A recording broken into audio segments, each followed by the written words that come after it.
Ganyan tayo sa mata ng Diyos.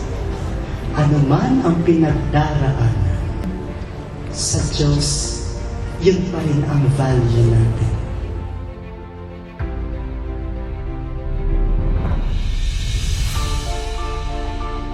When we say healing, it means becoming whole. And becoming whole is becoming holy.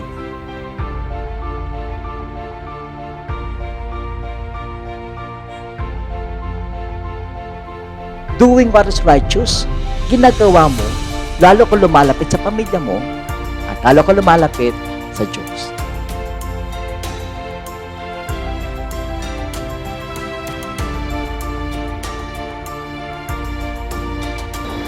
Itong pananampalatayang ito ang siyang susukat kung gaano kayo kagaling, kabanal, at kaaya-aya sa mata ng Diyos.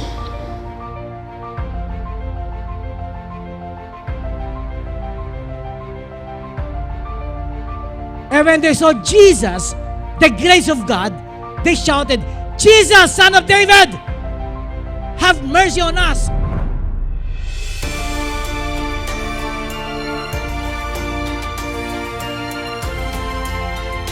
Pero pag buhay na buhay si Kristo dyan sa puso nyo, let me tell you, nagsisimula pa lamang po kayo, pinagpapala na kayo ng Panginoon.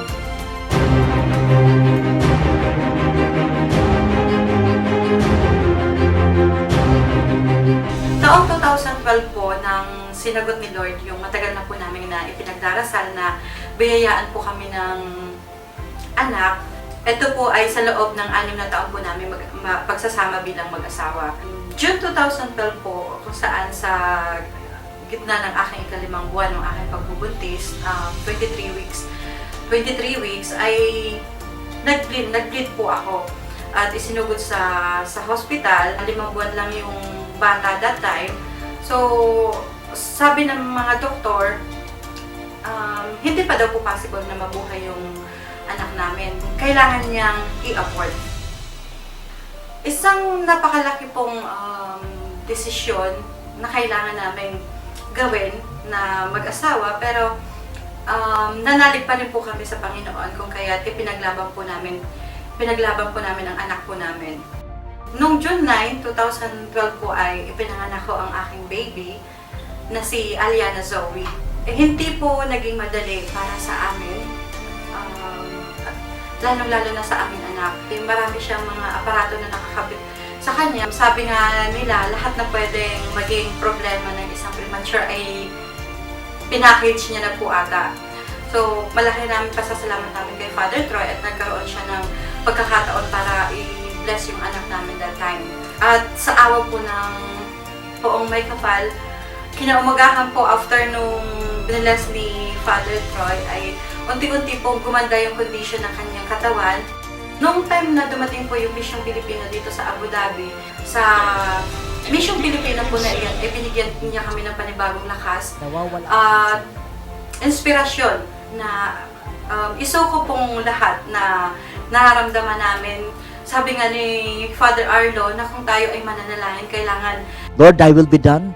At the end, Lord, thank you. dahil nandyan si Lord na higit na nakakaalam kung ano ang mas makabubuti para sa atin. After 1 month po nung Mission Pilipino, malaking pasasalamat namin sa Diyos at nakalabas po ang aming baby sa hospital. Yun po ay sa loob ng 156 days na pamamalagi niya sa hospital. Sa awa po ng Diyos, ang baby po namin ay nagtatlong taon na po siya last June. Malusog, masiyahin at higit sa lahat ay biniyayaan ng tangi-tanging katalinuhan ang batang ito. At habang kami ay nabubuhay, patuloy namin papupurihan ang Diyos. Kaya mga kapatid, malugod po namin kayo iniimbitahan na makisa sa taon ng Mission Pilipino na gaganapin sa darating na Oktubre. Kaya sama-sama po tayong pasalamatan at papurihan ating Panginoon. Year 2011, nang una kaming umaten ng Mission Pilipino with Father Arlo. May mga aral kaming natunan sa mga Mission Pilipino na dumalo sa Ruwais. Sinabi niya sa akin na ako daw magbubuntis. Hindi ako naniniwala. Tapos after 3 months na nabiyayaan kami, during ng pregnancy ko, Sinabi sa akin ng aking doktora ng OB ko na may diferensya daw ang baby ko. Nung 30 weeks na siya, bigla na lang akong nanganak at nilabas ko na premature ang baby ko. Sabi sa amin ng doktor, within 24 hours, baka daw mawala na ang baby ko dahil multiple ang kanyang problema. Then, awa naman ng Diyos, nabuhay ang baby ko ng 18 months. Then, after nun, nawala siya.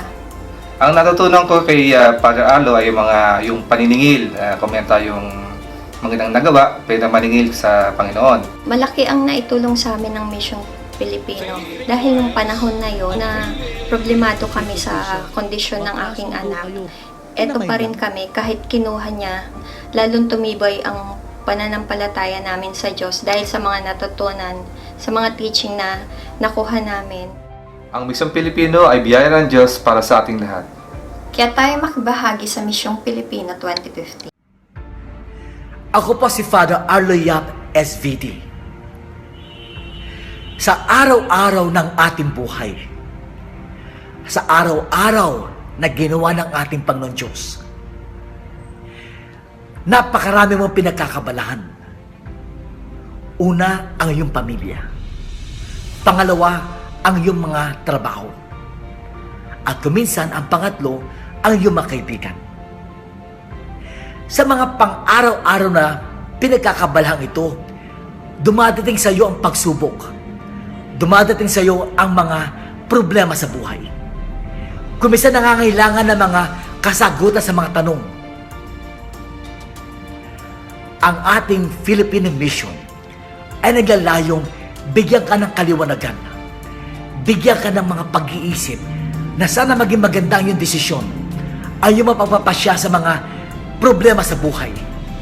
Lalo tigit pagbitbit natin ang ating mga pamilya, ang ating mga trabaho, ang ating mga pakipag-ugnay sa kapwa-tao.